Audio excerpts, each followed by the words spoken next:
Dios es fiel. Vamos a orar por la palabra. Tengo un mensaje que quiero compartir con ustedes que creo que será de edificación. Señor, te damos gracias por esta hora, por esta hora del día, Señor, que nos das para venir a buscarte, para venir a honrarte, Señor, con nuestras vidas, a presentar nuestros cuerpos como sacrificio vivo, santo y agradable delante de ti, Señor. Y Señor, es en este sentir, Señor, que preparamos nuestro corazón para recibir tu palabra. Ahí en su lugar dígale: Señor, habla mi vida este día, Señor.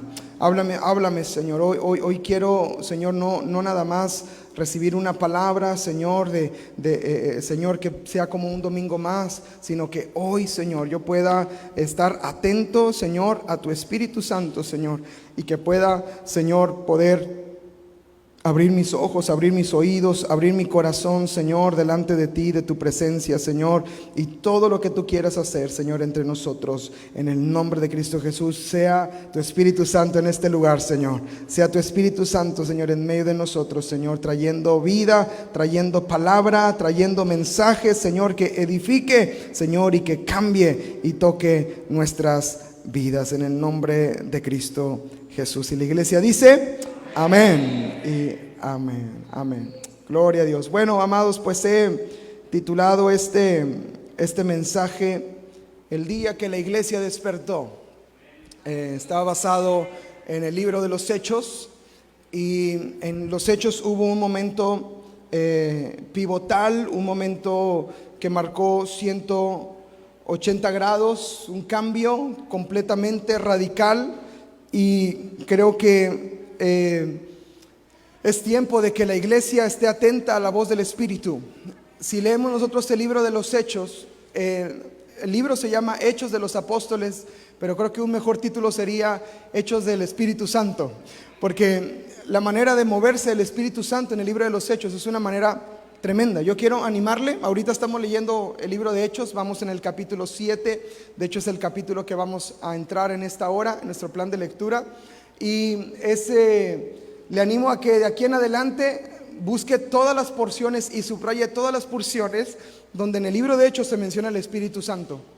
Usted se va a asombrar cómo el Espíritu movía a la iglesia, al grado en que el mismo Espíritu Santo era el que se activaba en medio de ellos, y era el que tenía a la iglesia viva. Yo creo, Castillo del Rey Cancún, que una iglesia viva es una iglesia que tiene al Espíritu Santo dentro de su vida. Amados, si no vivimos la vida del Espíritu, amados, estamos muertos.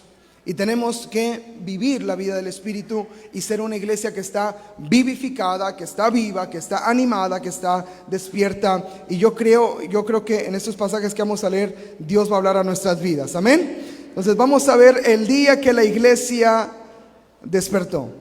El día que la iglesia despertó. Hubo un momento pivotal en la extensión del reino de Dios en la tierra por parte del Espíritu Santo, obra del Espíritu Santo a través de la iglesia. Y es en el capítulo 7 de Hechos. La muerte de Esteban, dice la escritura, dice defensa y muerte de Esteban. Ese fue el momento pivotal, ese fue el momento que dio el giro de 180 grados en la iglesia, y a partir de ahí viene un crecimiento tremendo y una expansión del reino de Dios tremendo. Antes de eso, los capítulos 1 hasta el capítulo 6, se menciona que la iglesia en Jerusalén estaba creciendo y se añadía cada día los que habían de ser salvos, y era un mover muy lindo. Pero Dios no los había mandado solo a Jerusalén, Dios los había mandado a que fueran hasta lo último de la tierra. El problema es que ya llevaban un buen tiempo en Jerusalén solamente, sin salir de Jerusalén. Pero cuando viene la muerte de Esteban, de ahí en adelante viene el crecimiento exponencial de la iglesia.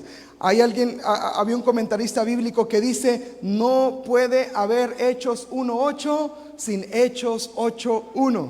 Hechos 1:8 dice: y me serán testigos en Judea, en Samaria, en Jerusalén, hasta lo último de la tierra. Pero Hechos 8:1 dice que vino una gran persecución y fueron esparcidos extranjeros a Jerusalén, a Judea, a Samaria y hasta lo último de la tierra. Primero fue el llamado al Señor, pero hasta que no vino la persecución, hasta que no vino la dificultad, hasta que no vino la muerte de Esteban, fue entonces que la iglesia se activó y empezó a avanzar. Mi pregunta es, ¿qué necesidad?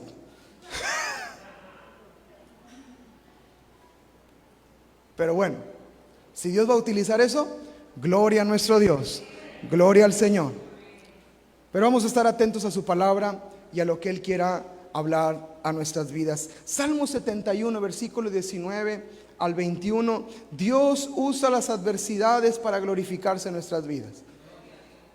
El Señor usa las adversidades y las dificultades para glorificarse. A mí me asombra que la iglesia despierta no en el momento más óptimo de ella, sino en el más, en el de mayor crisis.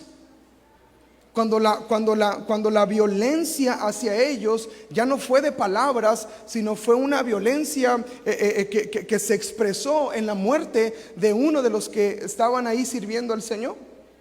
En Salmo 71, versículo 19 al 21, leímos esta semana en el plan de lectura, dice: y tu justicia, oh Dios, hasta lo excelso. Tú has hecho grandes cosas, oh Dios. Y pregunta, ¿quién como tú, Señor? ¿Cuántos pueden alabar al Señor de esta manera? Pero fíjese cómo cambia de tono de un verso a otro. En el siguiente verso dice: tú que me has hecho ver muchas angustias y males. El mismo Dios que hace grandes cosas es el mismo Dios que ha permitido angustias y males también. Porque nada nos pasa si no es la voluntad del Señor. Y todas las cosas ayudan para bien para los que amamos al Señor. Señor, ¿quién como tú? Tú que me has hecho ver muchas angustias y males. Pero aún así, mire la confianza del salmista diciendo: volverás a darme vida y de nuevo me levantarás de los abismos de la tierra, aumentarás mi grandeza y volverás a consolarme. Dios no nos deja en una condición de destrucción. Dios nos levanta y nos lleva más allá al cumplimiento de su palabra para nuestras vidas. Dios usa aún la crisis, aún la calamidad, aún la dificultad para glorificarse y para exaltarse entre nosotros. El Dios de lo excelso, el Dios de maravillas, es el mismo que nos hace ver males y angustias también. Pero Dios no nos deja, amén. Él demuestra su poder en medio del fuego, en medio del agua. Él nos hace pasar. Aunque pasemos por valle de sombra de muerte, amados, el Señor estará con nosotros y podemos alabarle y podemos declarar: ¿quién como tú, Señor? ¿Quién como tú? Aún en medio de la angustia. Y bueno, vamos ahí a Hechos capítulo 6, versículo 8 y 15. Hechos capítulo 6. En el verso 8 y 15 vemos que Esteban es arrestado. Y mire qué interesante cómo suceden todas las cosas. Dice: Esteban, lleno de gracia y de poder, hacía grandes prodigios y señales entre el pueblo. Ahora podemos pensar: wow, Esteban el apóstol, ¿verdad? O wow, Esteban el gran predicador, o Esteban el tremendo profeta que el Señor levantó. ¿Sabe quién era Esteban? Esteban ahí mismo en el capítulo 6, pero en el versículo, acompáñame al versículo 2 al 5. Sucedió una situación ahí en las mesas en Jerusalén, porque servían la comida a los hermanos, a los griegos y a los judíos también. Pero hubo un problema porque los griegos empezaron a sentir que estaban siendo desplazados por los hebreos, y los apóstoles no podían tener las manos suficientes para predicar y aparte servir las mesas. Entonces dice el versículo 2: entonces los 12 convocaron a la multitud de los discípulos y dijeron: no es justo que nosotros dejemos la palabra de Dios para servir las. Busquen pues, hermanos, de entre ustedes a 7 varones de buen testimonio, llenos del Espíritu Santo y de sabiduría, a quienes encarguemos ¿qué? Entonces, ¿cuál era el trabajo? Servir las mesas. Y miren a quién convocaron. Agradó la propuesta a toda la multitud y eligieron a Esteban. Es el mismo Esteban que agarraron preso, varón lleno de fe y del Espíritu Santo. Escogieron a Felipe, a Prócoro, a Nicanor, si no sabe qué nombre ponerle a sus hijos, aquí hay muy buenos nombres, a Timón, a Parmenas y a Nicolás, prosélito de Antioquía. Pero ahí estaba Esteban. ¿Y cuál era el trabajo de Esteban?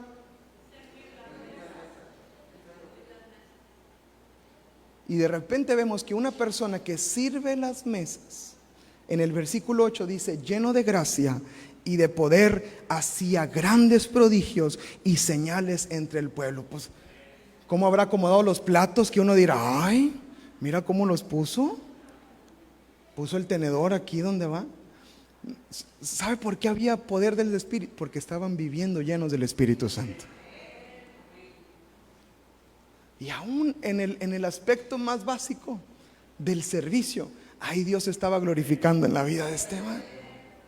Esteban era un fiel servidor del Señor. Hasta para el trabajo más sencillo necesitamos la llenura del Espíritu Santo, amados. Necesitamos la sabiduría. Este mes estamos hablando en los grupos en casa de la sabiduría. Va a ser un tema hermosísimo, no se lo pierda. Va a ser un tema de mucha edificación. Necesitamos esa llenura, esa sabiduría para poder enfrentar todas las cosas. Y Esteban estaba ahí lleno del Señor. Seguimos leyendo el versículo 9. Entonces se levantaron unos de la sinagoga llamada de los libertos y de los de Cirene y de Alejandría, de Cilicia y de Asia, disputando con Esteban. Pero no podían resistir, fíjese qué tremendo, no podían resistir a la sabiduría y al espíritu con que hablaba. Esa es una iglesia despierta. Una iglesia que tiene sabiduría y que está llena del Espíritu Santo. Y no podían con él. Qué triste que hoy es tan fácil derrotar a la iglesia. Qué triste que hoy es tan fácil derrotar a un creyente. Hoy es tan fácil poder hacer caer a un cristiano. Cuando aquí dicen no podían resistir con su sabiduría y con la llenura del Espíritu que había en él. Hay trabajo por delante, amén. Pero así como esta iglesia despertó, también Castillo del Rey Cancún vamos a despertar en nombre de Jesús.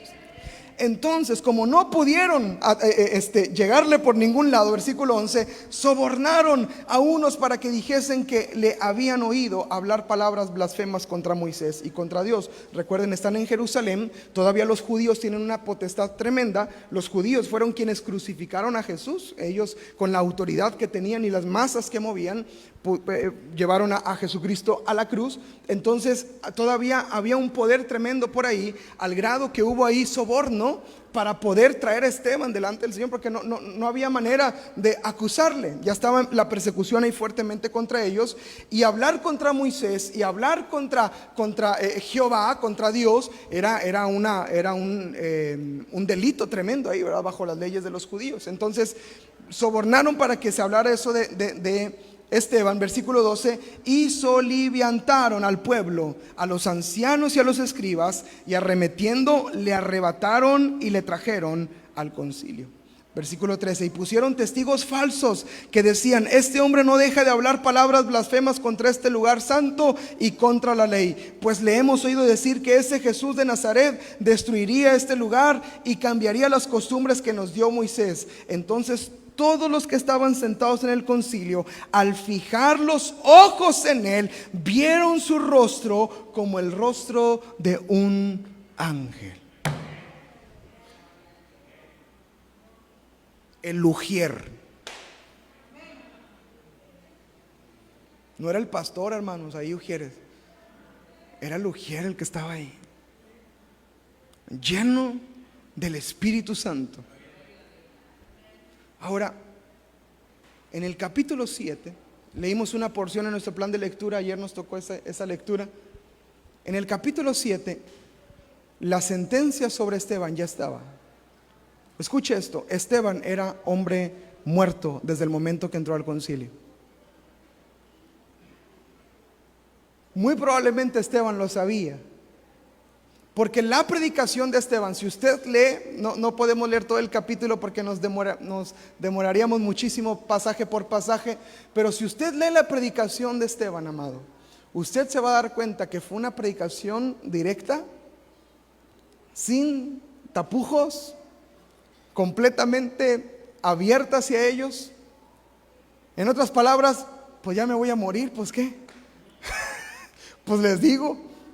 Y habló completamente abiertamente. Pero una de las cosas que es importante recalcar y señalar, se viene viendo desde el versículo 6, y eso me llamó la atención, que la gente que se oponía a Esteban, dice la palabra que trataban de resistirle, trataban de oponerse, trataban de poner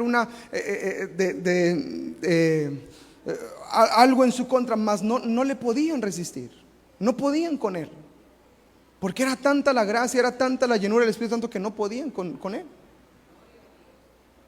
Hay lugares, amados, donde cuando estamos llenos del Señor, donde estamos, y hay gente que no resiste. ¿Le ha pasado?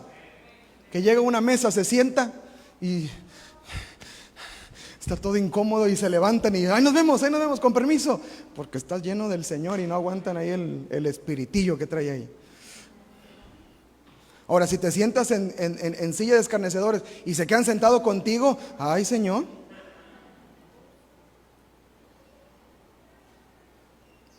Porque la resistencia del enemigo y de la corriente del mundo no puede contra la del Señor.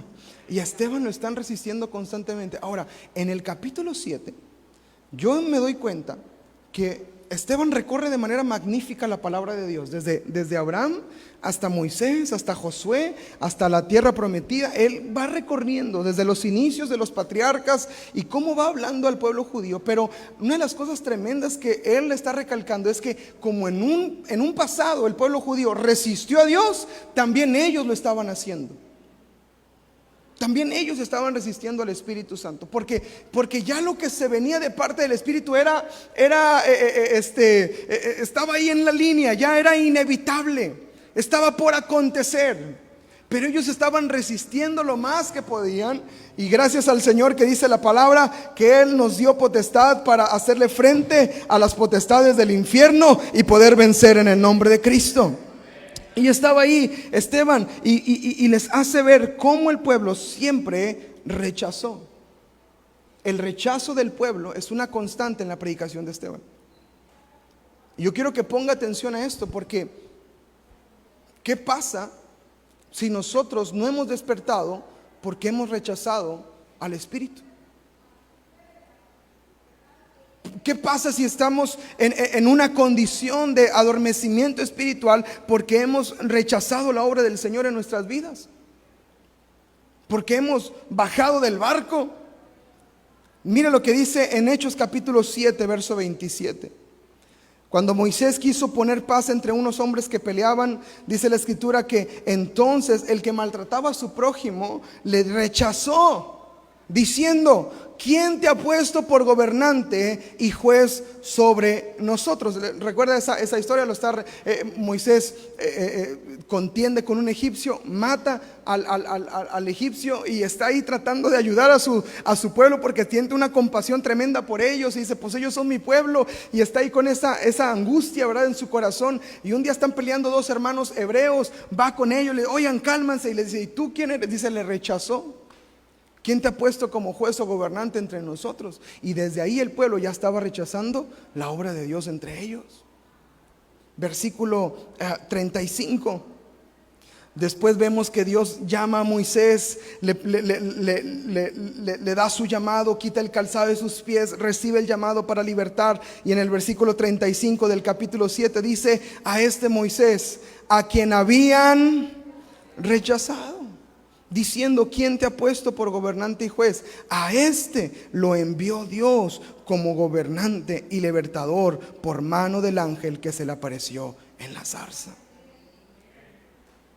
Luego en el capítulo 38 y 39 vemos otro rechazo del pueblo. Dice: este es aquel Moisés que estuvo en la congregación en el desierto con el ángel que le hablaba en el monte Sinaí, y con sus padres que recibió palabras de vida que darnos, al cual nuestros padres no quisieron obedecer, sino que lo desecharon y en sus corazones volvieron a Egipto. Está hablando directo al pueblo. Y ese pueblo era el que se sentía orgulloso de Moisés, orgulloso de que obedecían la ley de Moisés. Y dice: no, nunca obedeciste la ley de Moisés. no os hagáis, bueno, no dice así, ¿verdad? Pero no se hagan, nunca lo obedecieron. Jamás obedeciste la palabra.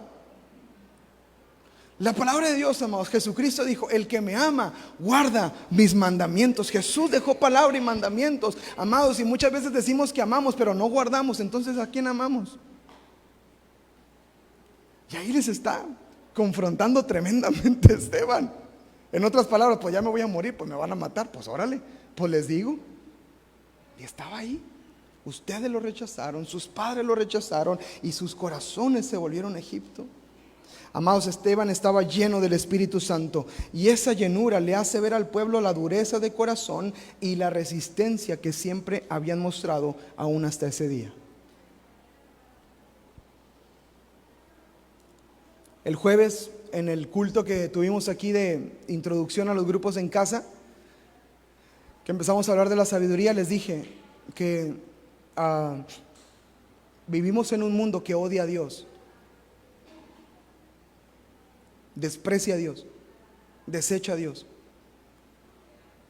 En algunos lugares abiertamente lo mencionan, pero hay otros lugares donde no lo tienen que gritar ni que decir, pero la manera de vivir de cada uno de ellos hace notar que odian y desprecian a Dios.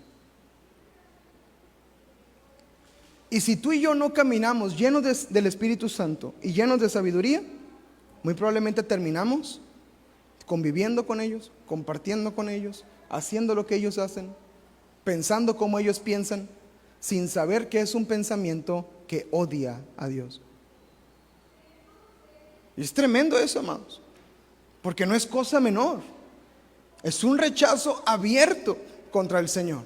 Ahora, de manera sutil, esto es tremendo, de manera sutil, también aún dentro del camino de Dios podemos empezar a tener rechazo y rechazo y rechazo al Señor, hasta que llega un punto donde tu corazón se endurece y ya no está la apertura para recibir de Él. Cuando lees una palabra y ay no, eso no es para mí. Cuando escuchas un mensaje, no, eso. Cuando escuchas un mensaje de parte del Señor, no, yo creo que se equivocó el Señor y no me está hablando a mí. Empiezas a rechazar. Y la palabra de Dios nos dice que no contristemos al Espíritu Santo, ¿cierto? Pongamos atención a la profecía entre nosotros, porque Dios habla continuamente. Su palabra siempre está abierta a nosotros para que entremos y algo el Espíritu hable a nosotros. Pero tengamos cuidado con la manera en que nos conducimos y en que recibimos, para no rechazar lo que Dios está trayendo a nuestras vidas. No rechacen. No sea de los que se resisten, sino de los que confiesan con todo su corazón: Jesucristo es el Señor. Debemos de ser matrimonios, familias, hijos, iglesia, Castillo del Rey Cancún, que va contra la cultura que odia a Dios. La cultura de nuestros días va completamente en contra del Señor. Si usted prende la televisión, cualquier programa, son programas que ofenden a Dios. Ofenden a Dios. Se burlan de Dios. Se burlan del creyente. Y poco a poco esto está entrando en el subconsciente de la gente. Y cuando venga la persecución, no va a doler perseguirnos, porque ya el corazón se habrá endurecido de tal manera que será fácil ir contra los cristianos. Debemos ser sabios y llenos del Espíritu Santo y saber cómo nos conducimos. El rechazo del que les habla Esteban es el mismo que estaba mostrando el pueblo en ese momento, en Hechos capítulo 7, versos 51 y 53. Él les sigue predicando, y en el 51 y 53 ya abiertamente les habla a todos los que están en ese lugar y les dice estas palabras: duros de cerviz e incircuncisos de corazón y de oídos.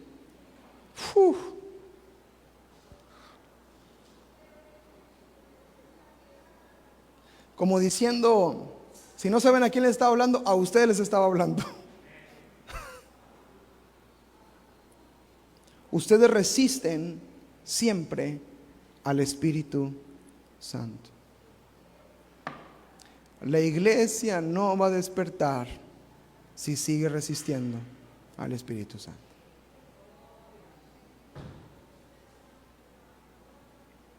así como sus padres, también ustedes.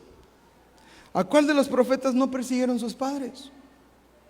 Y mataron a los que anunciaron de antemano la venida del justo, de quien ustedes ahora han sido entregadores y matadores, hablando de Jesucristo. Ustedes recibieron la ley por disposición de ángeles y no la guardaron. Esteban estaba hablando a los judíos, pero ¿cuánta de esta reprensión, amados, puede aplicarse a nuestras vidas hoy? ¿Cuánta reprensión puede aplicarse a nuestras vidas hoy? Para despertar, muchas veces tendremos que ser sacudidos. Apunte eso para que no se le olvide. Para despertar, muchas veces tendremos que ser sacudidos. Porque muchas veces estamos en sueño profundo y tenemos que ser movidos para ser despertados. Ahí en mi casa, 4 varones, 4 hombres. En las mañanas tenían que despertarnos a los 4 y los 4 de sueño profundo. Mi mamá no nos quería ir a despertar porque decía que le daba miedo porque sentía que estábamos muertos. Josué, ay, se me murió mi niño. En la casa nos despertaba mi papá porque le daba mucho miedo a mi mamá vernos ahí. Dice, yo los veía como dormían y ay, Señor, parecía que había ahí una matazón un día antes, uno así en la litera, así en el suelo, entre la cama y el suelo, y tirados así, y nos hablaban y hablaban y hablaban. El único que despertaba a tiempo era Jonathan. John era el único que hasta la fecha despierta bien, pero hay medio. Pero Daniel, David y yo, amados, Dani hasta la fecha, en las mañanas, es un zombie, mi Dani. ¿Cómo estás, Dani?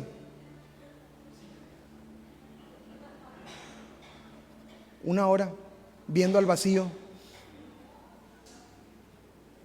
Y había un sueño profundo. Nosotros somos de sueño profundo. Entonces mi mamá no nos levantaba, decía no. Entonces cuando mi papá nos despertaba, mi papá sí llegaba y a ver, órale, y movía las sábanas, nos caía bien gordo cuando hacía eso mi papá, pero pues era la manera en que nos podíamos despertar. Y a veces para despertar tenemos que ser sacudidos. Órale, porque a veces estamos en un sueño profundo. Y si no hay sacudimiento, amados, ¿nos podemos quedar ahí a gusto? Tenemos que estar atentos. Diga conmigo, tengo que estar atento. Si el Señor lo mueve, no diga 5 minutitos, Señor. No, porque en esos 5 minutitos se puede venir un problemón. En 5 minutitos pasan un montón de cosas. Y si somos honestos, nadie se duerme 5 minutitos más. Se van media hora derecho.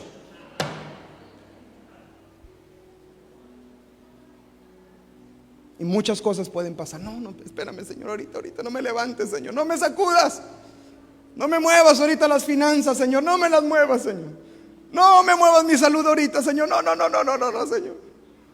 No me muevas mi casa, Señor. No, espérate, dame signo. No, sí, lo va a mover, Señor. Aquí voy a estar. No se va a caer esto, porque tú estás conmigo, Señor. Y la iglesia se despierta. No le estoy pronosticando calamidades, pero oro al Señor para que el fuego por el que pasemos nos pueda refinar y purificar, y Él se glorifique entre nosotros.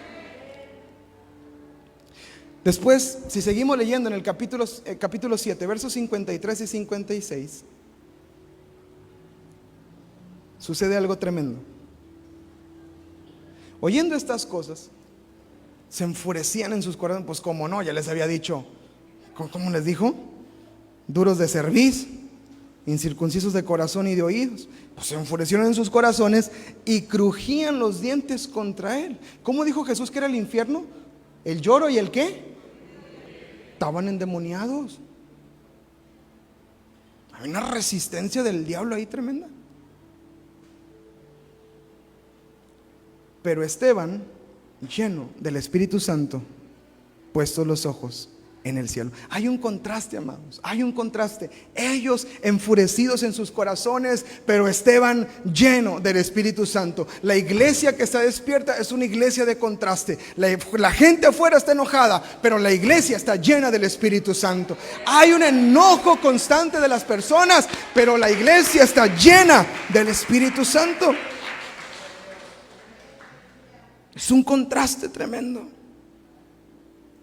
El hecho de que Esteban era lleno del Espíritu Santo muestra la fuente de su valor, de su sabiduría y de el poder en su predicación. El Espíritu Santo era el que lo estaba moviendo,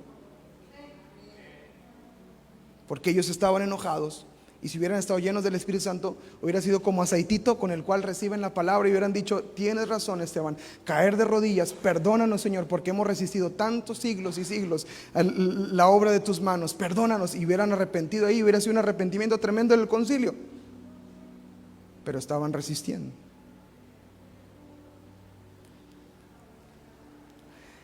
En el verso 55 dice la Escritura que Esteban, puesto los ojos en el cielo, vio la gloria de Dios y a Jesús que estaba a la diestra de Dios, y dijo: he aquí, veo los cielos abiertos y al Hijo del Hombre que está a la diestra de Dios. Le voy a decir algo tremendo que aprendí esta semana. En el verso 55 y 56, en el texto original, en el griego, en esta porción, cuando dice que Jesús estaba ahí, la palabra estaba ahí habla de una postura, y la postura era histemi. Histemi significa que Jesús estaba de pie. Hay un contraste con los pasajes que dicen que estaba sentado a la diestra de Dios. En este pasaje de Hechos capítulo 7, versos 55 y 56, dice que Jesús estaba parado a la diestra de Dios. Y esto es tremendo, porque cuando se enfurecieron contra Esteban, el Señor no volteó su rostro y dijo: híjole, lo van a matar, lo van a matar, lo van a matar. ¿Sabes qué hizo el Señor? Se paró y se puso de pie y vio a Esteban.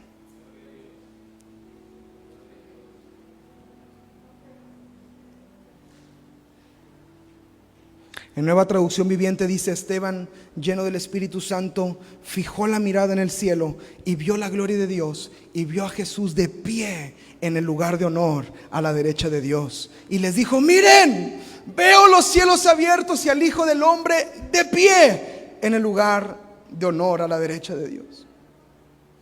Hay varios principios de Jesús puesto de pie. Podemos suponer que Jesús estaba parado ahí en solidaridad con Esteban en un momento tan duro de crisis. Jesús no reacciona sin pasión a los problemas de su pueblo. Él está con nosotros, Él camina con nosotros, y cuando pasamos por el dolor y la angustia, Él se pone de pie y toma nuestra mano. No está solo. Jesús se paró. Quizá también consideremos que Jesús se paró a dar una ovación a Esteban, cuyo destino, lo único que hizo con lo que hizo entre los creyentes, entre todos los seguidores de Jesús, Esteban fue el primer mártir, el primero en dar su vida por el Señor. Y yo creo que Jesús se paró y dijo: esto iba a suceder, aquí está el primero. Vamos, Esteban, bien, Esteban, vamos, Esteban. Y él estaba predicando y no se callaba. Vamos. Veo a Jesús, dijo Esteban. Está de pie. Jesús dijo en Mateo 10:32: cualquiera que me confiese delante de los hombres, yo también le confesaré delante de mi Padre que está en los cielos. Quizá Jesús se paró también para pedir el caso de Esteban ante Dios el Padre,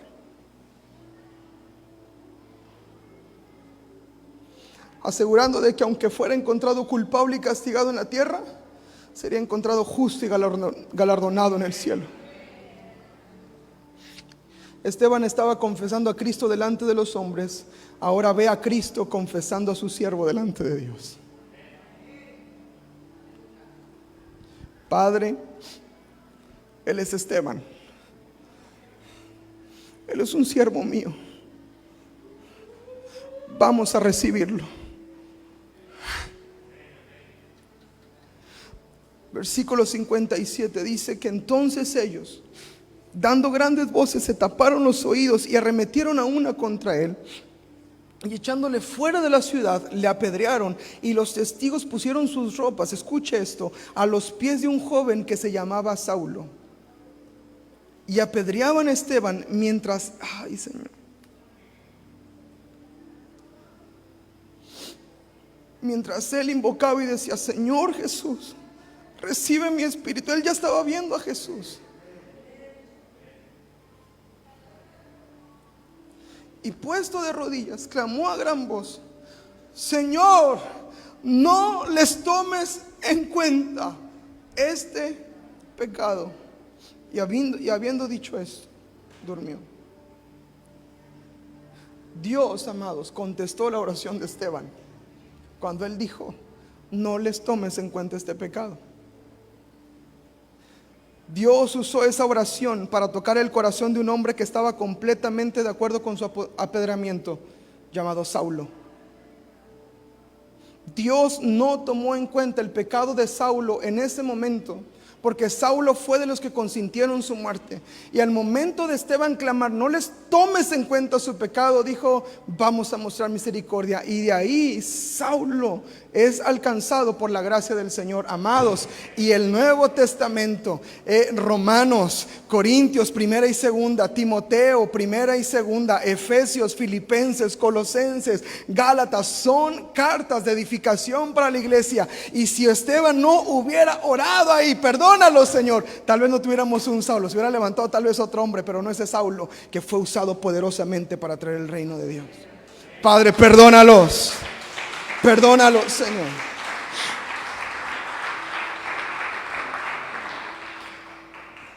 Agustín de Hipona, un padre de la iglesia, dijo: si Esteban no hubiera orado, la iglesia no habría tenido a Pablo. Gracias por tu oración, Esteban. Gracias por tu oración, Esteban. Estaba tan lleno del Espíritu Santo Esteban que tomó la actitud de Jesucristo en el momento más crítico de su muerte. Y termina diciendo la Escritura: habiendo dicho esto, durmió.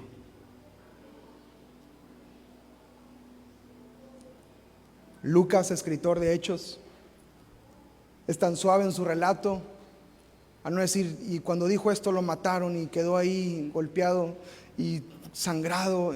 Él dice: habiendo dicho esto, durmió. Y mientras meditaba en este pasaje, ahí fue donde el Señor me dio el título del mensaje: Esteban, el día que durmió fue el día que la iglesia despertó. Alguien le da gloria y alabanza al Señor. Del capítulo 8 en adelante, la extensión del reino no se detiene. Empieza en Samaria, empieza a predicarse el lugar en Antioquía, empieza a predicarse en muchos lugares, empieza a predicarse a los filipenses, a los de Colosas, y empieza la extensión del reino de una manera tremenda. En Éfeso hay una congregación de miles de personas, pero fue no hasta el capítulo 7, donde Esteban durmió, que la iglesia despertó. Damos gracias al Señor por siervos que han dado su vida por el evangelio. México fue un país donde hombres dieron su vida. Latinoamérica es un país donde siervos dieron su vida por el evangelio, amados, y por la extensión de él. Mis bisabuelos fueron perseguidos en un ranchito en Jalisco. A ellos les quemaron su casa porque eran los únicos cristianos del pueblito, y huyeron a Guadalajara y tratar de rehacer su vida ahí en Zapopan. Y de ahí viene toda la historia de mi abuelita, de mi papá, de mis tíos. Gracias a Dios que mi papá salió de Guadalajara, se fue a Monterrey, conoció a Argelia Gil y se casaron, y nació su pastor.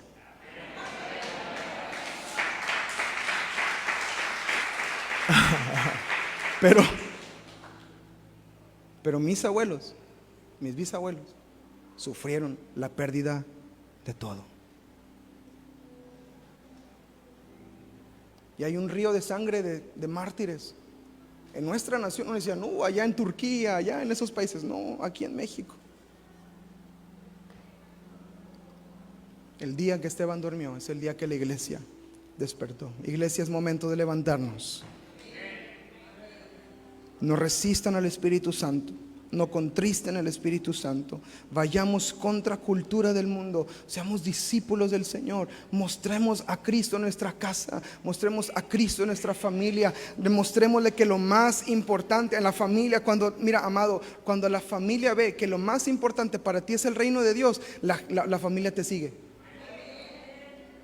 Pero si ve que, no, pues ahí de vez en cuando, pues sí o no, pues sí leo, pero no leo, pero cuando puedo, pero cuando no puedo. Pero cuando ven que para ti, no, el jueves yo tengo que ir a mi grupo en casa, no, yo en la mañana tengo mi oración, no, yo tengo mi tiempo devocional, no, y cuando ellos ven que lo importante para ti, amados, es un despertar también en casa que el Señor quiere traer en medio de nosotros.